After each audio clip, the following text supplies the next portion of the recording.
अस्सलाम वालेकुम, very good evening to all of you. Dawn news पर इन फोकस के साथ मैं हूं नादिया नकवी।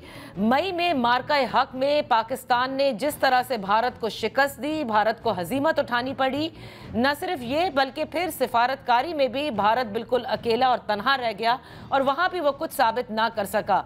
लेकिन मई के 3 माह यानी उस मार्का हक के 3 माह बाद आज इंडियन एयर चीफ सडनली जागे हैं और जागने के बाद उन्होंने ये कहा है कि उनकी जानिब से जिसे ऑपरेशन सिंदूर कहा जाता है उसमें पाकिस्तान के तकरीबन 5 लड़ाका तैयारे और एक और तैयारा मिलाकर के 6 तैयारे गिराए हैं। अब ये बात हजम नहीं होती कि भारत आखिर इस गलत बयानी से किस को बेवकूफ़ बना रहा है। क्या वो अपनी आवाम को बेवकूफ़ बना रहा है? क्योंकि दुनिया में तो पाकिस्तान का तशख़्ख़ुस भी सबके सामने है, जिस तरह से उसने अपने दिफा किया और जितने तैयारे भारत के गिराए उसके सबूत भी पेश किए। दूसरी जानिब आते हैं भारत की जानिब से जो दहशतगर्दी पाकिस्तान के अंदर की जा रही है, यानी फितना और खवारिज के ज़रिए, उसको भी काफ़ी हजीमत उठानी पड़ी है, बल्कि शिकस्त किया गया है। 2 दिन के अंदर 47 के करीब दहशतगर्दों को पाक अफगान बॉर्डर पर निस्तो नाबूद किया गया। लेकिन अब भी मामला खैबर पख्तूनख्वा का है, जहाँ की सूबाई हुकूमत ये कहती है कि ऑपरेशन नहीं होना चाहिए, जबकि वफाकी हुकूमत ने यह बावर करा दिया है कि नेशनल एक्शन प्लान पर हर सूरत अमल दरामद किया जाएगा। इसी पर बात करने के लिए इन फोकस हैं सेनेटर डॉक्टर मुसद्दिक मलिक साहब, वफाकी वजीर, पाकिस्तान मुस्लिम लीग नून के सीनियर रहनुमा। Thank you so much for joining us. Malik साहब, आप भी उस सिफारतकारी के अहम रुकन थे जिसने दुनिया भर में जाके मार्का हक के बाद दुनिया में उजागर किया कि पहलगाम वाक़े के बाद किस तरह से भारत ने हम पर एग्रेशन किया। अब ये 3 माह गुजरने के बाद उनके एयर चीफ, जब पूरी दुनिया को सब कुछ पता है, तो वो कहते हैं कि 5 तैयारे, लड़ाका तैयारे समेत एक और तैयारा भी पाकिस्तान का उन्होंने गिराया है। भारत क्या साबित करना चाहता है, जबकि इस वक्त उसके ताल्लुकात अमेरिका के साथ भी इंतहाई कशीदा भी चल रहे हैं और पूरी दुनिया को ये इल्म है कि भारत ने पाकिस्तान के हाथों एक बड़ी हजीमत भी उठाई है और शिकस्त भी उठाई है। उनको 3 महीने लगे ये बताने में कि पाकिस्तान के 5 तैयारे या 6 तैयारे उन्होंने गिराए हैं, और अगर कोई गिराए हैं हमने तो उनको नाम लेकर बताया कि आपके 3 हमने राफेल गिराए हैं, एक S-300 गिराया है, वगैरह वगैरह। तो कोई तफसील उनने भी बताई होगी। और उनकी तरफ से तो उनके जो सहाफी हैं उन्होंने जाके मलबे की तस्वीरें लगा दी हर जगह पे जहाँ पे उनके राफेल जहाज गिरे हुए हैं। आप ही सहाफी हैं, आपके पास भी कैमरा है, अगर हमारे कहीं जहाज गिरे होंगे तो उनका भी कोई मलबा होगा तो आप अपनी टीम लेकर ले जाइए, तशरीफ ले जाइए, और बाकी भी तमाम मुल्क के सहाफी चले जाएं, और अगर कहीं मलबा नजर आता है तो हमें भी बताएं। हमारे जहाजों की गिनती तो पूरी है। हमें तो ये मालूम है कि जिस दिन हमने इनकी जो आहनी, जो शील्ड जिसको ये कहते थे, जिसपे इनका दावा ये था कि परिंदा भी उसको क्रॉस नहीं कर सकता, तो हमारे 2 पायलट शहादत के कागज पे तकरीबन साइन करके यहाँ से कामाकाजी मिशन पे निकले कि आज शहीद होकर आएंगे, लेकिन इनकी बैटरीज जो हैं, जो इनका वो S-400 या पता नहीं क्या शील्ड है, उसे तबाह करके आएंगे। मगर वो जिंदा सलामत अल्लाह के करम से इनकी बैटरीज भी तबाह कर दी और वापस भी अल्लाह के करम से वापस आ गए। तो हमारे तो लोग जो शहीद होने घर से निकले वो भी वापस आ गए अल्लाह के करम से। तो उनके लोग जरा हमें दावेदार बताएं तो सही कि ये किस चीज की बात कर रहे हैं, कौन से जहाज की बात कर रहे हैं। देखिए, जो असल बात है वो ये है कि भारत की इसमें बहुत सुबकी हुई है। जी बिल्कुल। और 3-4 जो उन्होंने स्मोक एंड मिरर के वो कारखाने लगा रखे थे, यानी पूरी दुनिया को बता रखा था कि हमारी 3 गुना 4 गुना बड़ी फौज है, हम 7 गुना ज्यादा पैसे इस्तेमाल करते हैं, और कन्वेंशनल वॉर में तो हम पाकिस्तान को पता नहीं क्या कर देंगे। बात यह है कि उन्होंने जो एक झूठ का एक स्मोक एंड मिरर का शो बना रखा था कन्वेंशनल वॉरफेयर का, वो बर्बाद हो गया। फिर आपको याद होगा कि भारतीय वजीर आजम ने कहा कि हाँ, हमारे पास अगर कहीं राफाल होते तो हम पता नहीं क्या कर देते। जी बिल्कुल। चिड़ियों की तरह वो राफाल गिरते रहे, हर बैटरी में, हर हमले में उनके राफाल जो थे वो नीचे गिर रहे थे।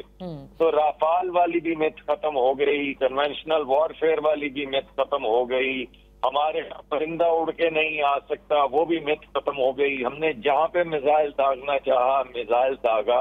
اب لگتا ہے ایسے ہے کہ وہ ہزیمت مٹا رہے ہیں.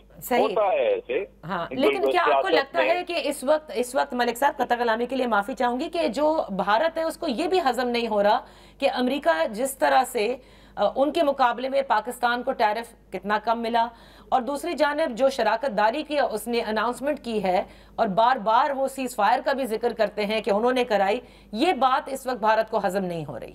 دیکھیے بات یہ ہے کہ جو ان کا ایک ڈیزائن ہے یہاں پہ، ایک ہیجمونک ڈیزائن ہے، یعنی وہ چاہتے ہیں کہ پورے نیٹ سیکیورٹی پرووائڈر وہ تمام خطے کے بن جائیں، جو باقاعدہ وہ اعلان ہی تقریباً کرتے پھرتے ہیں. اور ان کا ایک طریقہ کار ہے جس میں وہ چاہتے ہیں کہ تمام علاقے کے جو ملک ہیں وہ ان کے ہیجمونک انفلوئنس میں آ جائیں، یعنی جو بھارت چاہے وہی پاکستان کرے، وہی نیپال کرے، وہی بھوٹان کرے، وہی بنگلہ دیش کرے. اب یہ نیپال بھوٹان بھی انٹیگریٹی کے مخالف ہیں، وہ اپنے فیصلے خود کریں گے. یہ ایک انہوں نے ہندوستان نے اپنی بربادی کا سامان خود ہی کر رکھا ہے. انہوں نے ایک ڈاکٹرن بنائی ہے جو ہندتوا پہ بیسڈ. ہندتوا کا مطلب یہ ہے کہ پورے علاقے، پوری دنیا کے اندر وہ چاہتے ہیں کہ ہندو مذہب کی بنیاد کے اوپر ایک ڈومینیشن ہو اور کسی اور کے پاس زندہ رہنے کا کوئی حق نہ ہو، بالخصوص مسلمانوں کے پاس اور بالخصوص کشمیریوں کے پاس. صحیح. یہ پرنسپل پہلے وہ اپنے ملک میں آزماتے رہے. اس کے بعد یہی پرنسپل لے کر انہوں نے پورے علاقے کے اندر ایک ہیجمونک ڈیزائن بنایا. یعنی انہوں نے چاہا کہ بھوٹان بھی ان کے نیچے لگ جائے، نیپال بھی لگ جائے، بنگلہ دیش بھی لگ جائے، پاکستان بھی لگ جائے، شری لنکا بھی لگ، وغیرہ وغیرہ وغیرہ. اب باقی تمام ممالک کی اپنی مرضی، وہ خود انٹیگریٹی والے ممالک ہیں، وہ اپنا خود فورن پالیسی بنائیں گے. لیکن پاکستان ایک نیوکلیئر قوت ہے، پاکستان کے ساتھ ایسا ہیجمونک ڈیزائن کہاں چل سکتا تھا؟ بالکل صحیح. مگر پرابلم یہ ہوئی کہ جو ایروگنس ان میں آ گئی، یہ نیٹ سیکیورٹی پرووائڈر اور دوسری وہ جو انڈو پیسیفک لینز، ایروگنس ان میں آئی. وہی ایروگنس ان کی نیگوشیشن میں ان کے آڑے آئی امریکہ کے ساتھ. یعنی انہوں نے پوری دنیا کے ساتھ ایک ہی رویہ رکھنا شروع کر دیا جیسے وہ کوئی چھوٹا سا علاقائی ملک ہو. تو جب ہر جگہ پہ انہوں نے ایک ہی نظریہ اور ایک ہی طریقہ کار اپنانا شروع کیا تو منہ کی کھانی پڑی.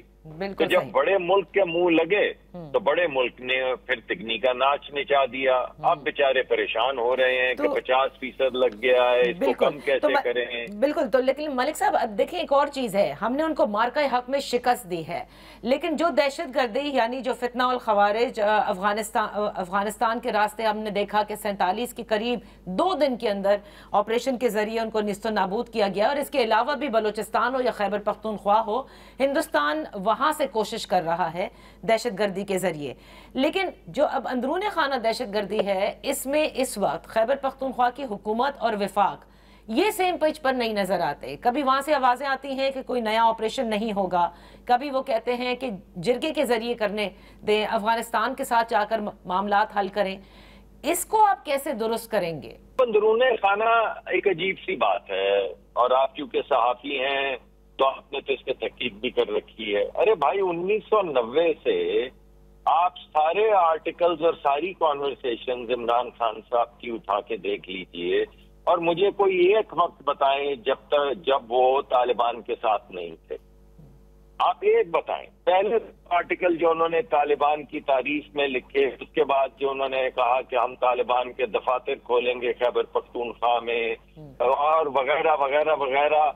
آپ مجھے یہ بتائیے کہ اگر ایک سیاسی جماعت کے سربراہ یہ سمجھتے ہیں کہ وہ دہشت گرد جن نے ہمارے بچے جلائے، میں آپ کو اے پی ایس یاد کروا رہا ہوں، ہمارے بچے کو گولیاں مار کر ہندوستانی جو ان کی ہیڈ مسٹریس تھی ان کو فاسفورس بچوں کے سامنے ڈال کے آگ لگا دی اور جلا دیا، راکھ کر دیا.